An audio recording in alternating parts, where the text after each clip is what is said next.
मुस्लिमों का देश के संसाधनों पर पहला हक है, ये मनमोहन जी का बयान है। मैं ये बात देश को साफ साफ बताना चाहता हूं कि कांग्रेस वोट बैंक पॉलिटिक्स के दलदल में इतना धंसी हुई है कि उसे बाबा साहब के संविधान की भी परवाह नहीं है। ये मंजूर है क्या? क्या स्त्री धन पर हाथ लगा सकते हैं क्या? क्या मंगलसूत्र पर हाथ लगा सकते हैं क्या? ये पंजे की ये ताकत। मोदी मोदी मोदी। भारत माता की, भारत माता की, भारत माता की। रणथंभौर में विराजमान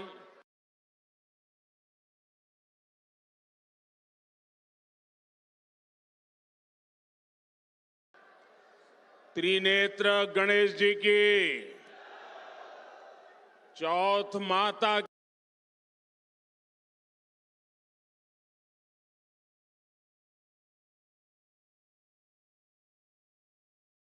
की, पपलाज माता की,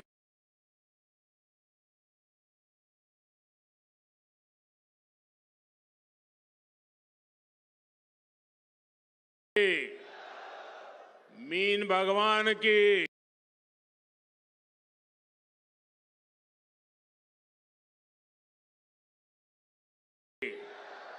देवनारायण भगवान की,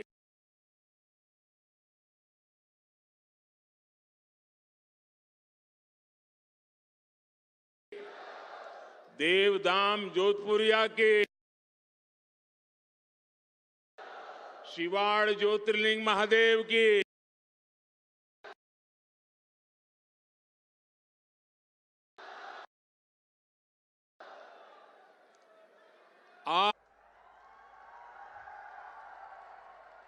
अब मैं अपनी बात पहुंचाऊं। आज राम भक्त हनुमान जी की जयंती का पवित्र दिन है। पूरे देश को हनुमान जयंती की बहुत बहुत शुभकामनाएं। मेरे साथ बोलिए, बजरंग बली की, बजरंग बली की, बजरंग बली की। और मैं आप सबका भी आभारी हूं कि आज आपने मुझे गदा देकर के बजरंग बली की जय करने का अवसर दे दिया।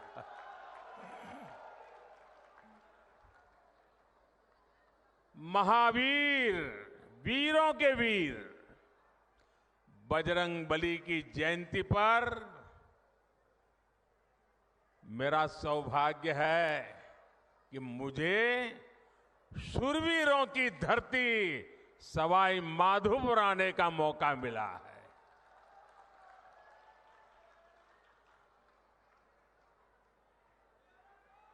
चुनाव के दिन है, एक दिन में 2-2, 3-3 स्टेट में जाना होता है और इसलिए सभा के समय से भी पहले यहां सभा का समय मैंने दे दिया था और मैं देख रहा हूं वहां से हुजूम का हुजूम अभी आ ही रहा है। पूरा जुलूस वहां से आ रहा है।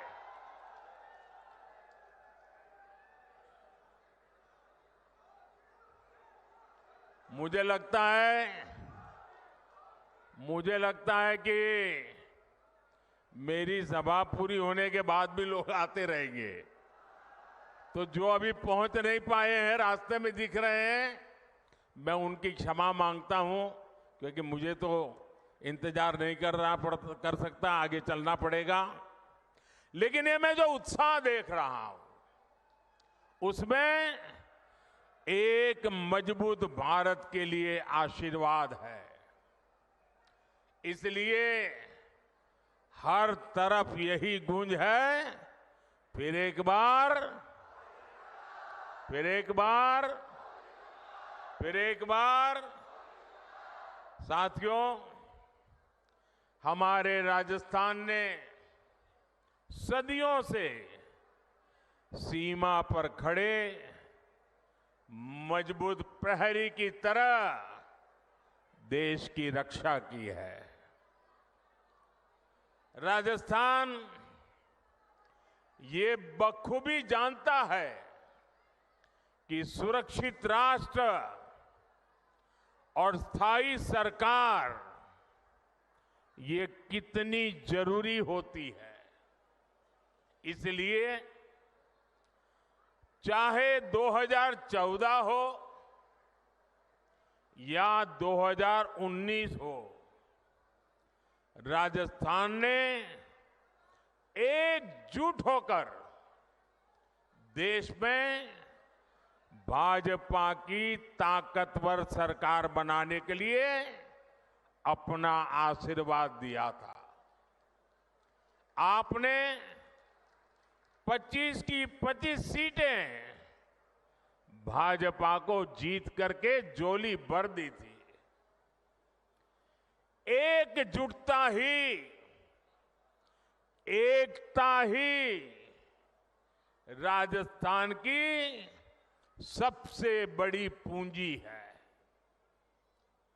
याद रखिएगा, जब जब हम बंटे हैं तब तब देश के दुश्मनों ने फायदा उठाया है।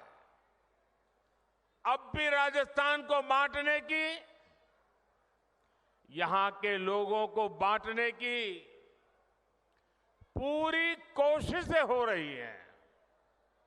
इससे राजस्थान को सावधान रहने की जरूरत है।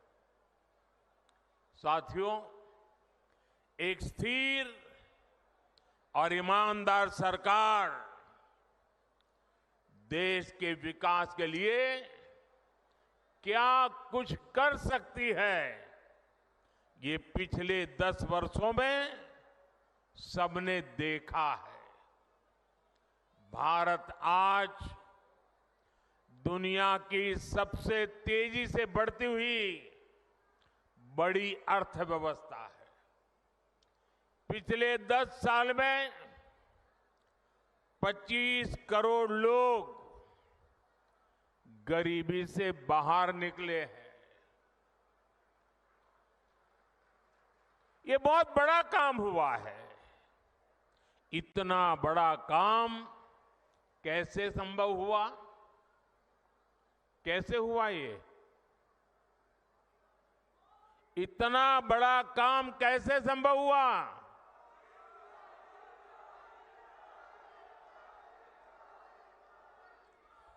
देश को सबसे मजबूत स्थिति में किसने पहुंचाया? किसने पहुंचाया? माताएं बहनें बताएं, किसने पहुंचाया?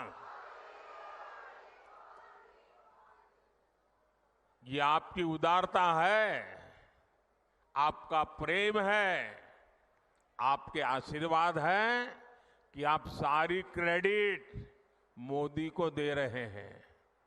लेकिन सच्चाई ये है कि ये जो कुछ भी हुआ है ना, वो आपके एक वोट की ताकत के कारण हुआ है, आपके कारण हुआ है।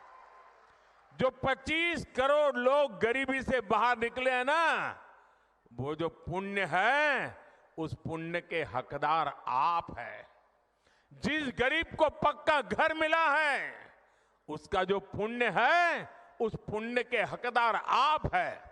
जिस गरीब को मुफ्त राशन मिला है, जिस गरीब का चूल्हा जलता रहा है, उसके कारण जो पुण्य मिला है, वो पुण्य के हकदार आप हैं, आपका वोट है। साथियों, 2014 में आपने मोदी को दिल्ली में सेवा का अवसर दिया, तो देश ने वो फैसले लिए जिसकी किसी ने कल्पना भी नहीं की थी। लेकिन आप सोचिए, अगर कांग्रेस 2014 के बाद भी और आज भी अगर दिल्ली में कांग्रेस की सरकार होती तो क्या क्या हुआ होता। कांग्रेस होती तो जम्मू कश्मीर में आज भी हमारी सेनाओं पर पत्थर चल रहे होते। चलते कि नहीं चलते? कांग्रेस होती तो सीमा पार से आकर दुश्मन आज भी हमारे जवानों के सिर काटकर ले जाते। कांग्रेस सरकार कुछ न करती। कांग्रेस होती तो ना हमारे फौजियों को 1 रैंक 1 पेंशन लागू होती और ना ही हमारे पूर्व सैनिकों को 1 लाख करोड़ रुपया मिलते। कांग्रेस होती तो देश में आए दिन देश के कोने कोने में सीरियल ब्लास्ट, बम धमाके होते ही रहते, निर्दोष लोग मरते ही रहते। कांग्रेस ने तो राजस्थान में जो सीरियल ब्लास्ट हुए थे, बम धमाके हुए थे, उन दोषियों को बचाने का घोर पाप भी किया है। कांग्रेस होती तो कोरोना के समय ना किसी को मुफ्त राशन मिलता और ना ही किसी को मुफ्त वैक्सीन मिलती। कांग्रेस होती तो देश में महंगाई से हाहाकार मचा होता। कांग्रेस पार्टी देश की मुसीबत में अपने लिए भ्रष्टाचार के नए मौके तलाशती। और राजस्थान के मेरे भाइयों और बहनों, आप लोग तो कुछ महीने पहले ही कांग्रेस के पंजे से मुक्त हुए हैं। कांग्रेस पार्टी ने सत्ता में रहते हुए जो जख्म दिए वो राजस्थान के लोग कभी भी भूल नहीं सकते। कांग्रेस ने महिलाओं पर अत्याचार के मामले में राजस्थान को नंबर 1 बना दिया था। और दुर्भाग्य देखिए, कांग्रेस के लोग विधानसभा में बेशर्मी के साथ कहते थे कि ये तो राजस्थान की पहचान है।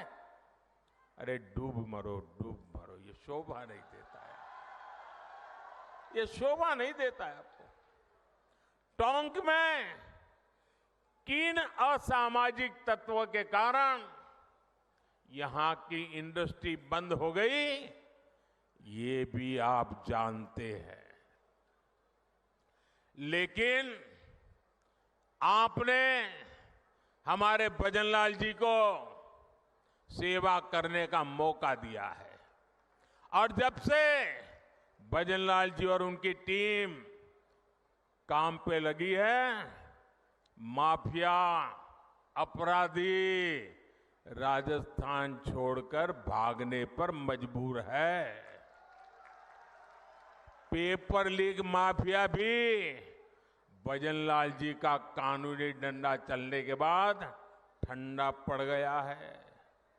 जबकि अभी तो इन्हें सिर्फ 3-4 महीने ही भजनलाल जी और उनकी टीम को हुआ है। जो अपराधी धोखे में है वो जान ले, ये भजनलाल जी है। अभी तो भजनलाल सरकार की गाड़ी चलनी शुरू हुई है, अभी तो टॉप गियर में आना बाकी है।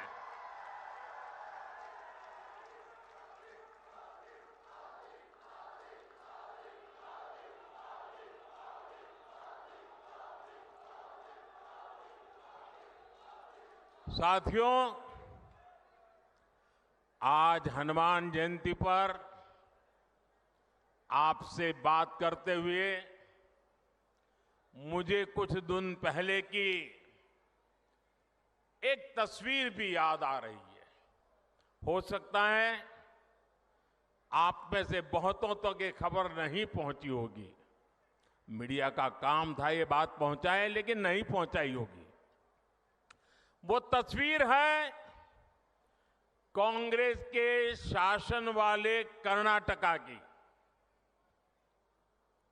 कुछ दिन पहले वहां एक छोटा दुकानदार, उसको सिर्फ इसलिए बुरी तरह से पीटा गया, लहूलुहान कर दिया गया, क्योंकि वो अपनी दुकान में बैठे बैठे हनुमान चालीसा सुन रहा था। ये कांग्रेस की कर्नाटका की सरकार का काम देखिए। अपनी छोटी सी दुकान में एक गरीब आदमी भक्ति भाव से प्रभु हनुमान जी का स्मरण करते हुए हनुमान चालीसा सुन रहा था, उसको लहूलुहान कर दिया गया। आप कल्पना कर सकते हैं, कांग्रेस के राज में हनुमान चालीसा सुनना भी गुनाह हो जाता है। कांग्रेस के राज में अपनी आस्था का पालन करना भी मुश्किल हो जाता है, और राजस्थान तो खुद इसका भुक्तभोगी रहा है। अब सीधी सीधी बात है, जब उनके पार्टी, उनके सारे नेता प्रभु राम का मंदिर बने, प्रभु राम का प्राण प्रतिष्ठा का अवसर हो, मंदिर के लोग जाके रूबरू में आने के लिए निमंत्रण दे, सम्मान पूर्वक निमंत्रण दे, और पब्लिकली उस निमंत्रण को ठुकरा दिया जाए, तो उनके चेले चपाटे भी हनुमान चालीसा करने वालों को पीटेंगे कि नहीं पीटेंगे भाइयों?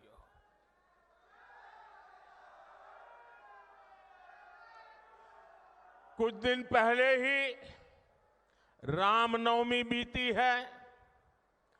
कांग्रेस के जाने के बाद पहली बार शांति से शोभा यात्रा निकली है पूरे राजस्थान में।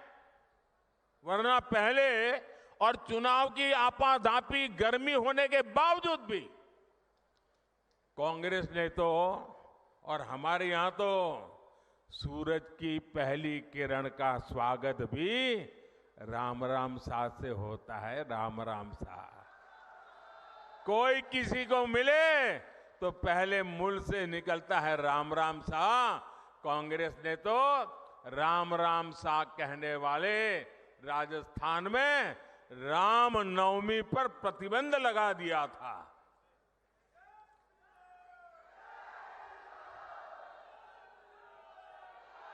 और हमारे किरोड़ी लाल ऐसे हर मुद्दे पर लड़ाई लड़ते थे। कांग्रेस ने शोभा यात्रा पर पत्थरबाजी करने वालों को सरकारी संरक्षण दिया था। इसी कांग्रेस पार्टी ने तुष्टीकरण के लिए मालपुरा, करौली, छबड़ा, टोंक, जोधपुर को दंगों की आग में झोंक दिया था। झोंक दिया था कि नहीं झोंक दिया था? झोंक दिया था कि नहीं झोंक दिया था? क्या ऐसे लोगों को माफ करोगे?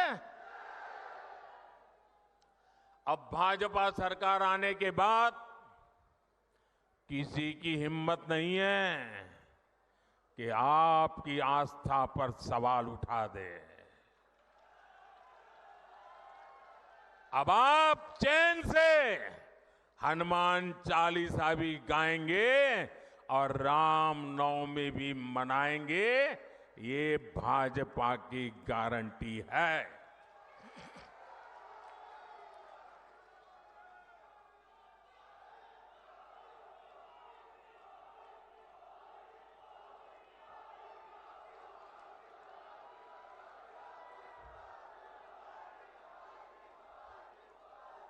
साथियों, अभी परसों जब मैं राजस्थान आया था तो मेरा एक 1.5 मिनट का भाषण, 90 सेकंड का भाषण, और मैंने कुछ सत्य देश के सामने रखा और पूरी कांग्रेस और इंडी गठबंधन में ऐसी भगदड़ मची है, ऐसी भगदड़ मची है। मैंने सत्य रखा देश के सामने। कांग्रेस आपकी संपत्ति छीनकर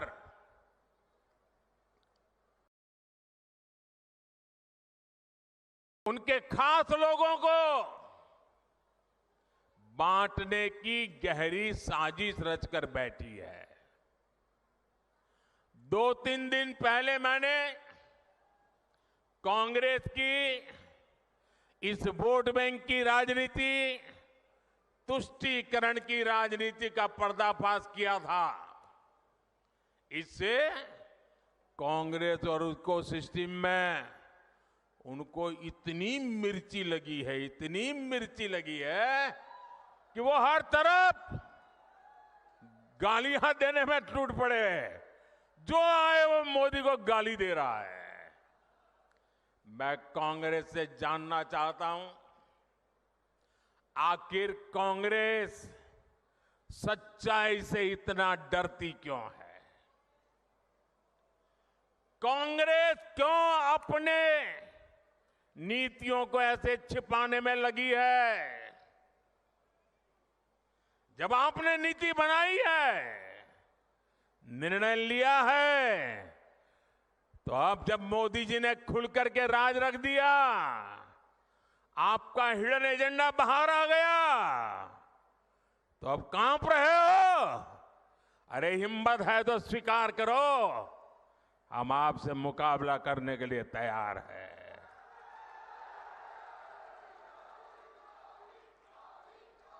मैं ये बात देश को साफ साफ बताना चाहता हूं कि कांग्रेस वोट बैंक पॉलिटिक्स के दलदल में इतना धंसी हुई है कि उसे बाबा साहब के संविधान की भी परवाह नहीं है। और आपको पता होगा, उन्होंने मैनिफेस्टो में तो लिखा है कि आपकी संपत्ति का सर्वे करेंगे। हमारी माताओं बहनों के पास जो स्त्री धन होता है, जो मंगलसूत्र होता है, उसका सर्वे करेंगे। और फिर उनके एक नेता ने तो भाषण में कहा, एक्सरे किया जाएगा,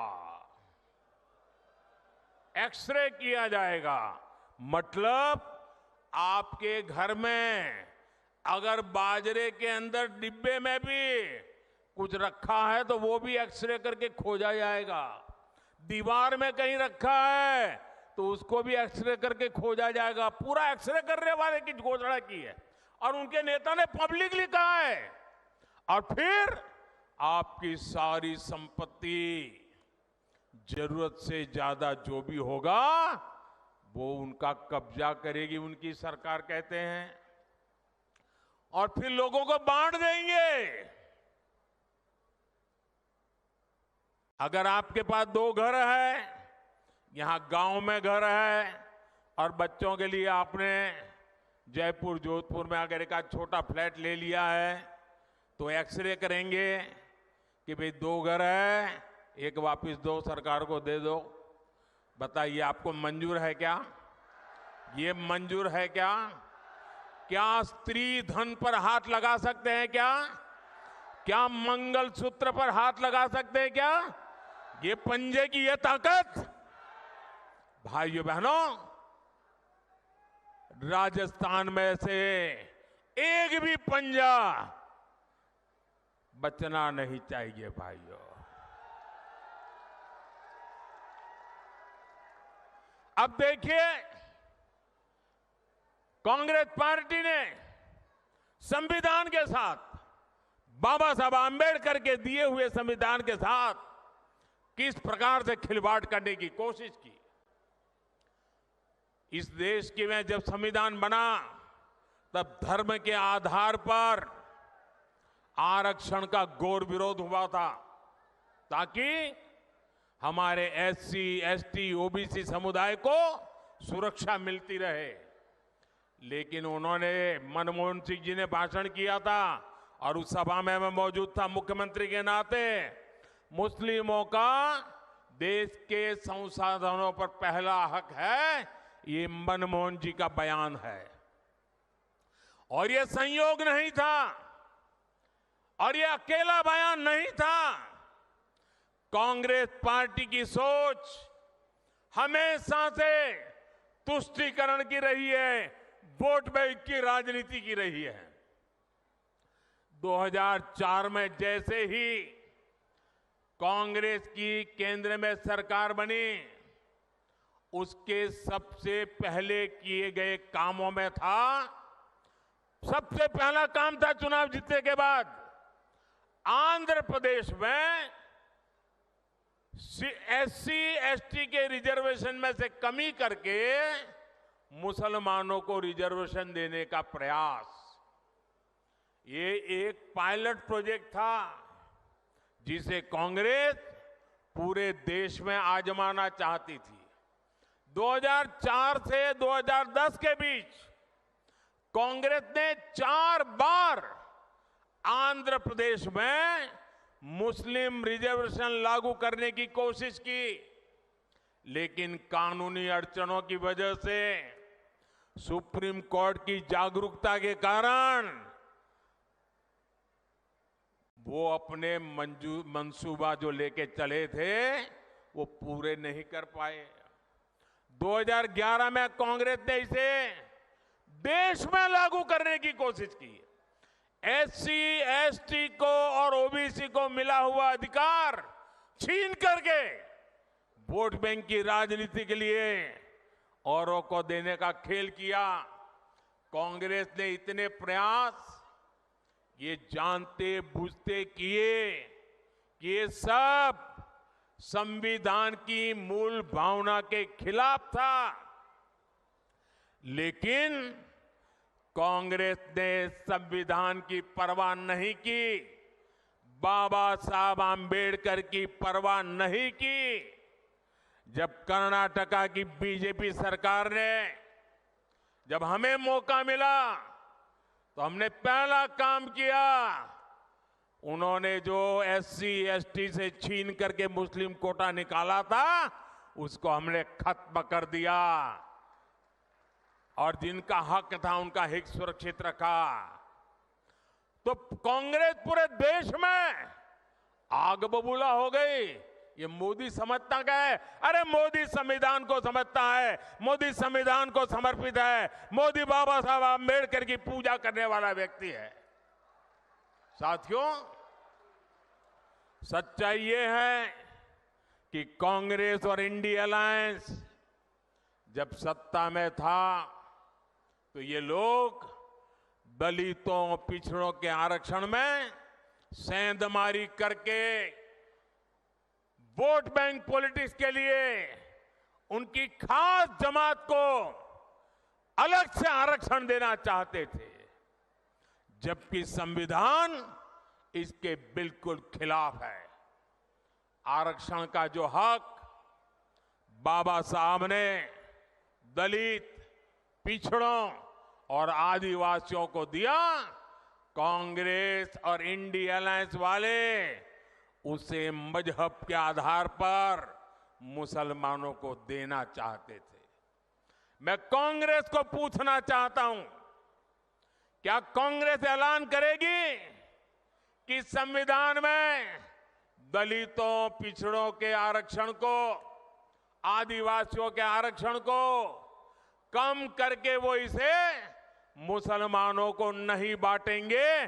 जरा देश की जनता को वादा करो। कांग्रेसी जहां भी आए, आपको मोहल्ले में आ जाए, आपके घर में मिलने आ जाए, जरा खड़े रख करके पूछो, कर्नाटका, आंध्र जैसे राज्यों में इन्होंने आरक्षण को मजहब के आधार पर बांटने का खेल क्यों शुरू किया था? साथियों, कांग्रेस की इन साजिशों के बीच मोदी आज आपको खुले मन से गारंटी दे रहा है। दलितों, पिछड़ों और आदिवासियों का आरक्षण न खत्म होगा, ये मोदी की गारंटी है। आरक्षण न खत्म होगा और न ही उसे धर्म के नाम पर बांटने दिया जाएगा, ये मोदी की गारंटी है। 2020 में आरक्षण की संवैधानिक समय सीमा खत्म हो रही थी और उस समय आपने मोदी को सेवा के लिए बिठाया हुआ था। ये मोदी है जिसने दलितों, आदिवासियों का आरक्षण और 10 साल के लिए बढ़ा दिया था। साथियों, कांग्रेस कभी भी विकास के मुद्दे पर चुनाव नहीं लड़ती। कांग्रेस पार्टी ने इतने दशकों तक आपको पीने के साफ पानी जैसी जरूरत तक से वंचित रखा। बीजेपी सरकार ने हर घर जल पहुंचाने के लिए जल जीवन मिशन शुरू किया, लेकिन राजस्थान में कांग्रेस सरकार ने उसमें भी हजारों करोड़ रुपए का भ्रष्टाचार कर दिया। कांग्रेस ने राजस्थान के लिए सबसे जरूरी ERCP प्रोजेक्ट को भी पास नहीं होने दिया। ये भाजपा सरकार ने, हमारे भजनलाल जी की मेहनत ने 3 महीने के अंदर ही ERCP परियोजना को पास कर दिया। ERCP का बहुत बड़ा लाभ टोंक, सवाई माधोपुर को मिलने वाला है। इसका बड़ा लाभ यहां के किसानों को होगा। यहां सवाई माधोपुर, टोंक जिले में PM किसान सम्मान निधि के करीब 1100 करोड़ रुपए सीधे ट्रांसफर किए गए हैं। राजस्थान में गेहूं का समर्थन मूल्य भी बढ़ाया गया है। साथियों, कांग्रेस को आधुनिक इंफ्रास्ट्रक्चर के निर्माण से भी एलर्जी है। ये बीजेपी है आज पूरे देश में आधुनिक इंफ्रास्ट्रक्चर बना रही है। देश का सबसे बड़ा दिल्ली मुंबई एक्सप्रेसवे सवाई माधोपुर से होकर के गुजर रहा है। सरकार ने जयपुर सवाई माधोपुर रेलवे लाइन के दोहरीकरण की मंजूरी भी दे दी है। हमने दौसा गंगापुर सिटी से जुड़ी हुई रेलवे लाइन का दशकों से लंबित काम भी पूरा किया। इस क्षेत्र में इलाज की बेहतर सुविधाओं के लिए एक मेडिकल कॉलेज भी बनाकर तैयार हो रहा है। साथियों, 24 के 20 चुनाव में राजस्थान में ये मेरी आखिरी सभा है। अब 26 अप्रैल को अगले चरण का मतदान है। बीते दिनों मुझे राजस्थान के अलग अलग क्षेत्रों में जाने का मौका मिला है। अब कल शाम को तो शायद आपका प्रचार अभियान भी पूरा हो जाएगा। ये मेरी आखिरी सभा है। राजस्थान के मध्य सभी क्षेत्रों के लिए मैं उनके आशीर्वाद की कामना करता हूं, अधिकतम मतदान की कामना करता हूं। शादी ब्याह के दिन है, गर्मी भी बहुत है और ऐसे में हम राष्ट्र कर्तव्य न भूले, लोकतंत्र के हमारे दायित्व को न भूले, अधिकतम वोट करें, ये मेरी आग्रह रहेगा। आपने मुझे राजस्थान की यात्रा में मैंने देखा है, भरपूर आशीर्वाद दिया है। ये आपका ये आशीर्वाद मेरी पूंजी है। आपके सपने मेरे अपने हैं। विकसित भारत के सपने को पूरा करने के लिए मेरा भी हर पल, हर क्षण देश के लिए है। इसलिए 24/7 मैं 2047 के लिए काम कर रहा हूं। और बीते 10 वर्षों में जो काम हुआ है वो तो एक केवल ट्रेलर है। अगले 5 वर्षों में हमें देश को, राजस्थान को बहुत आगे लेकर जाना है। मेरा अनुरोध है, आप रिकॉर्ड संख्या में कमल के आगे का बटन दबाकर भाई सुखबीर सिंह जौनपुरिया समेत सभी बीजेपी उम्मीदवारों को संसद में भेजें।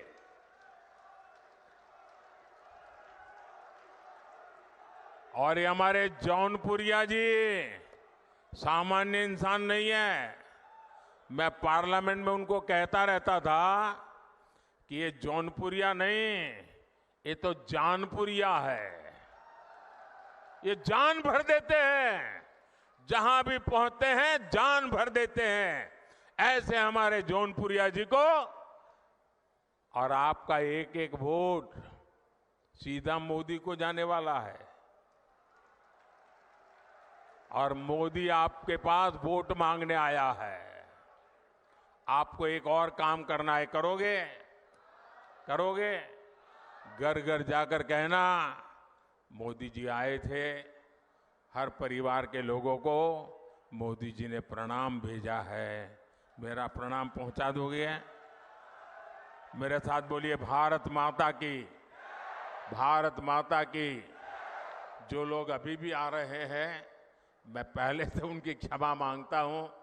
मुझे जल्दी जाना पड़ रहा है, इसलिए मैं उनका इंतजार कर रहा हूं। ऐसा संभव नहीं था, फिर भी ये प्यार कम नहीं है जी। इतना बड़ा मैं लगातार देख रहा हूं, जुलूस आता ही चला जा रहा है। मैं फिर से उनका क्षमा मांगता हूं भैया। वो इतनी मेहनत करके इतनी धूप में आए हैं, लेकिन पहुंच नहीं पाए। मैं सर झुका करके उनको प्रणाम करता हूं, क्षमा मांगता हूं। बोलिए भारत माता की, भारत माता की। बहुत बहुत धन्यवाद।